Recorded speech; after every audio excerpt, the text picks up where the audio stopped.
what can we all do? What should we do? How do we get involved? Maybe we could just talk through a few of the things that we've seen going on so far. I think one of the biggest things that jumps out immediately as sort of policy decisions is rolling back protections for transgender students in schools. And this is something that affects K-12 very specifically. So this was something the Obama administration was really pushing forward, was that transgender students were going to be protected, that these bathroom bills weren't going to be legal anymore in various states. And it seems like they're rolling that back because it started as executive action. It seems like the administration can just sort of say, okay, executive action done. Yep, this is Shannon. Yeah, that's true. So the Obama administration issued its directive to schools, districts across the country. That was back in May 2016. And basically it said, look, transgender students are protected. They gender identity is a protected class under our interpretation, and we can take away your Title IX money if you are, or your federal money if you don't follow these, if you don't give these kids rights. Mm-hmm. And there had been a bunch of court cases going on about that. We had one here in Ohio. It was up in Morrow County, Highland Local Schools. It was a little 11-year-old girl. All she wanted was she was a boy and she was becoming a girl. She just wanted to be used. She wanted the pronoun. She wanted the name she wanted used. And she just wanted to be allowed to use the girls' restroom. 11-year-old kid. And this had been going on since she was like in first or second grade. So, I mean, think about that. You got little kids and, they have to go.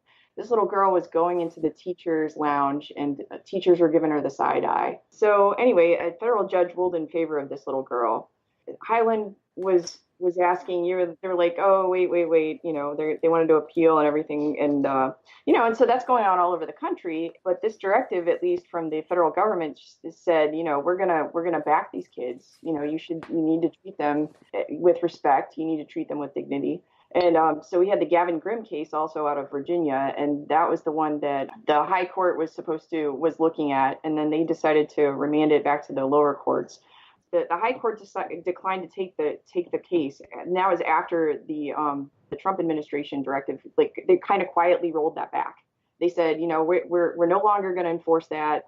And so the court was like, okay, well then we just don't even want the case. We're going to kick it back to the lower courts. So that's still being fought in the school districts across the country. Groups that had been celebrating before, now they're kind of worried. What kind of message does that send? Yeah, I think that's one of the biggest things. That's what I heard from my friends who are teachers, and that's what I'm sort of picking up from even these news stories is that, regardless of the sort of actual on the ground differences in different schools, like the thing that's the biggest deal is these students no longer feel like they have support in the government, and that's true of the DACA students as well, that this is something that they finally felt like the government was supporting them and people cared about them. And now that's being taken away from them as well.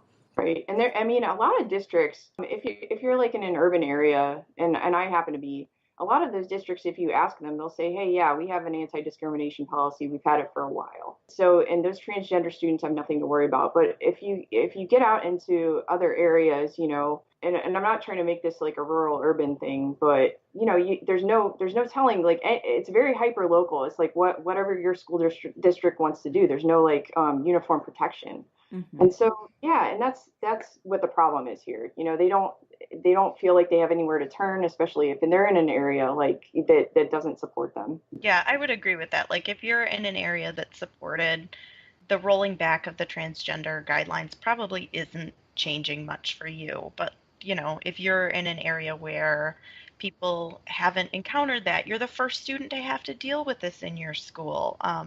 You're probably not feeling as supported as you once were, even if your school had been maybe trying to figure out how to give you a bathroom that you could use in a really small building or something. Maybe they just stopped because they don't have to anymore. It's things like that get changed. Yeah, so one of the pieces I read preparing for this was from Vox.com. It's from October 2nd. It's called How Betsy DeVos is Quietly Erasing Obama's Education Legacy. I think you could write how Trump administration person X is quietly erasing Obama's, you know, fill in the blank type of policy legacy, and write about any number of people. But one of the sections was about this transgender thing. I found myself just getting so angry, just wanting to sort of like throw the paper against the wall and say, how can anyone act this way? So there was a story about a transgender girl in Virginia who initially was just using the girls' bathroom. The school was fine with it. And then some parents found out.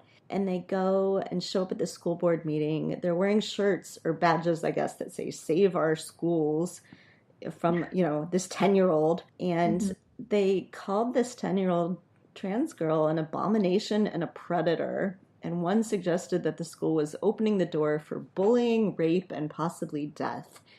I was like, who do you think is the bully here? Is the bully this 10-year-old, or is the bully perhaps you, who's not allowing this girl to live her life? I suspect most of our listeners are already on my side here, so I'm preaching to the choir. But, I think that it's important to think about these real lives that are being affected by these policies. To be fair, and I'll say this on the other side, one thing that the opposition to the directive, the Obama directive, what they were saying was you can't just create a protected class. There has to be legislative change. You can't just go in and make law from the executive branch. And so, okay, maybe they should start making law then. Maybe legislators need to get in there. And that's what people are calling for. There needs to be maybe a discussion.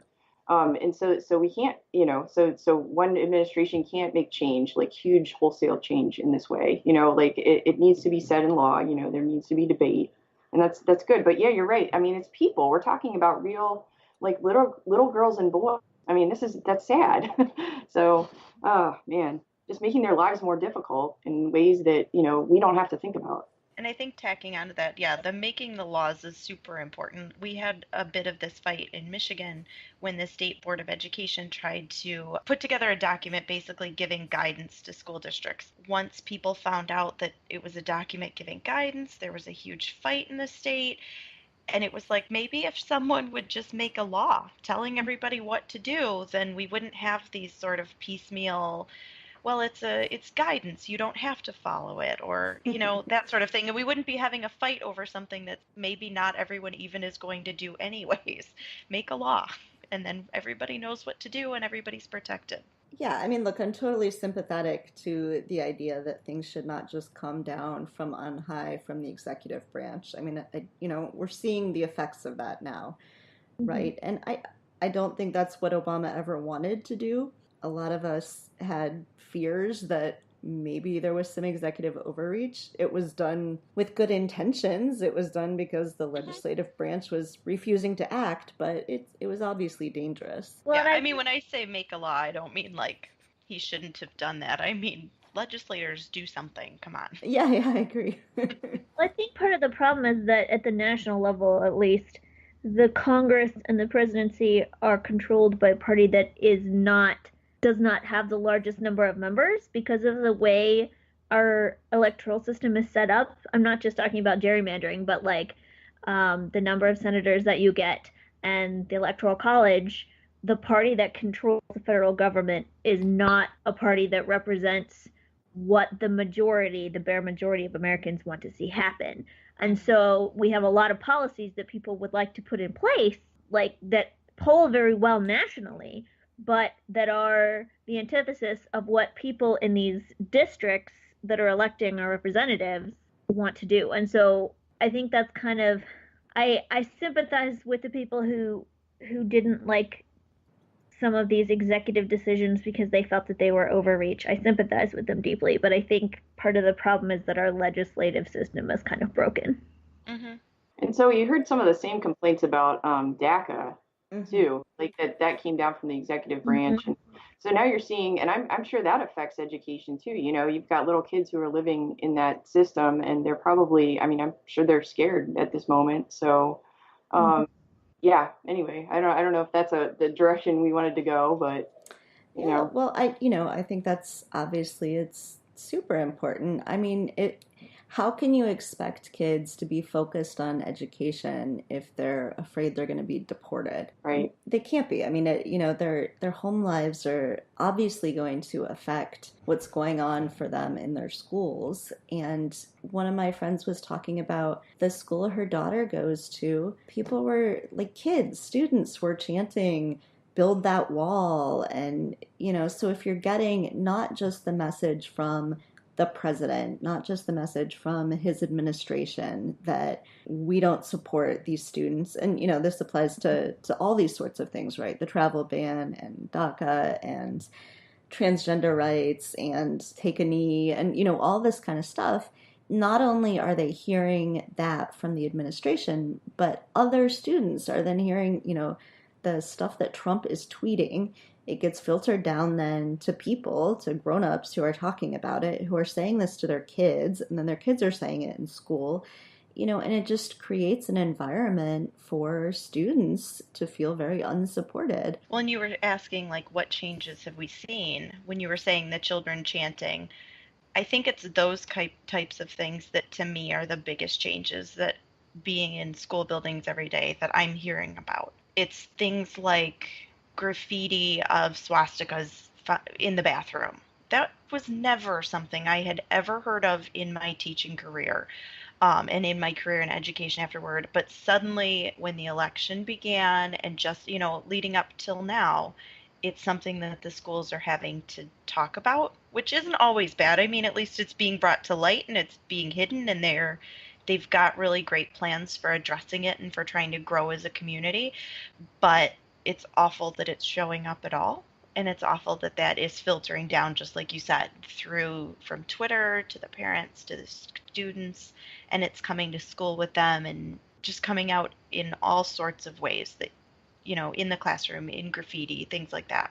And that's, to me, the big change that I've seen is things like that happening over and over again. I think that because some of this is new, a lot of teachers haven't been trained in how to deal with this when they see it in the classrooms, right? What I've heard from friends who are teachers is that they're scared of seeming too political. They're scared of pissing off parents, but at the same time, they don't want to let things stand if students are saying things that are racist, If you simultaneously make this environment worse and cut funding for education and cut funding for professional development for teachers, you put teachers in a really terrible position of trying to navigate all of this without support systems. Yeah. Well, they have had some really interesting discussions in schools lately. I mean, there are classes bringing up about fake news, like what is it? How do you find it? Like, how do you define it? That kind of thing. Race, that's come up, I'm sure, a lot in class. Where I'm at right now, they had started a while ago working on character education very intentionally, and trying to make sure that that was a part of what was going on in the schools just as much as math and science and reading and all of that, that character education and empathy and building it up in kids and talking about it was just part of every day. And I think it's serving them well for having a roadmap for teachers when these things are coming up in their classrooms, because teachers, instead of feeling completely powerless and like if they address it, it's a political thing, which, like you said, Kelly, that's always sort of dangerous for a teacher, a dangerous feeling, whether it is or not. And having this character education component gives them a framework to talk about it that isn't political. It's just part of what we do at our school. We're building empathy. Do you talk about like this with your classmate, with a friend, with another person? So that's been really helpful for us to already have had that in place. So I really want to make sure we talk about school choice real fast.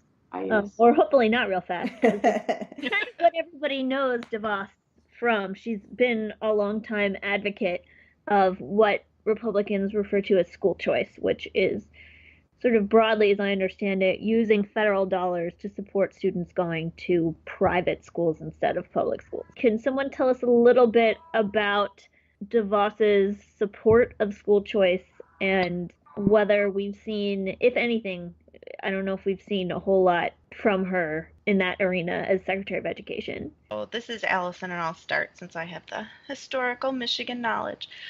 In our state, school choice actually means a lot of things. Like I said, we don't have vouchers. We turn that down. But that is one school choice